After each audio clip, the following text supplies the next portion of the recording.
আসসালামু আলাইকুম। বাংলাদেশের বর্তমান অবস্থা পুরাই গেরাকালের ভিতরে।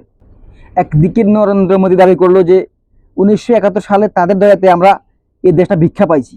মানে 1971 সালের এই বিজয় নাকি শুধুমাত্র ভারতের। তার সেই পোস্টে আমাদের দেশের কথা একটাবার উল্লেখ করা হয়নি, আমাদের 30 লক্ষ শহীদের কথা একটিবার বলা হয়নি। শুধুমাত্র নাকি তাদের দয়াতে আমরা এই দেশটা ভিক্ষা পাইছি। অন্যদিকে আমাদের আসিফ নজরুল স্যারকে নিয়ে বাংলাদেশে হুলস্থুল বিশৃঙ্খলা সৃষ্টি হইতেছে।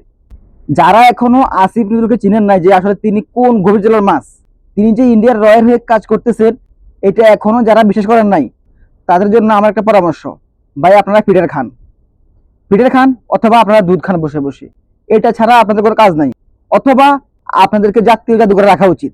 আসিফ নজরুল যে কত নম্বরের কালপিট, কত নম্বরের বেইমান, এই আসিফ নজরুল বিডিআর হত্যাকাণ্ডের যে ঘটনা, এটাকে সম্পূর্ণরূপে বন্ধ করে দিছে।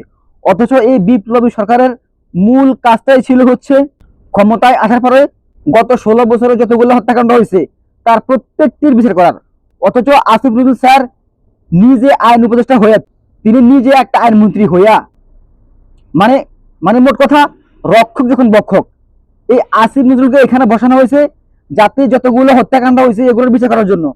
অথচ তিনি নিজেই সেই অপরাধীদেরকে, সেই খুনিদেরকে বর্ডার পার করে দিচ্ছে নিজ দায়িত্বে। এটাকে বলে রক্ষক যখন বক্ষক। মানে সব মিলাইয়া আমাদের দেশের অবস্থা এখন পুরাই হাল খারাপ। সাংবাদিক ইলিয়াস ভাইয়ের কথাগুলো যাদের বিশেষ হয় না, তাদের কাছে আমার একটা প্রশ্ন, ভাই স্বার্থে আঘাত লাগলে আর কেউ কারো আপন থাকে না। আপনাদের অবস্থা এখন তেমনই। হাসিনার আমলে এই ইলিয়াস ভাইয়ের এক একটা ভিডিও, এক একটা নিউজ আপনারা বারবার দেখছেন, দেখে দেখে নিজেরে প্রতিবাদী করে তুলছেন। ইলিয়াস ভাইয়ের সেই কথাগুলো, সেই ভিডিওগুলো ভালো লাগতো, তখন তাকে সত্যবাদী মনে হইতো।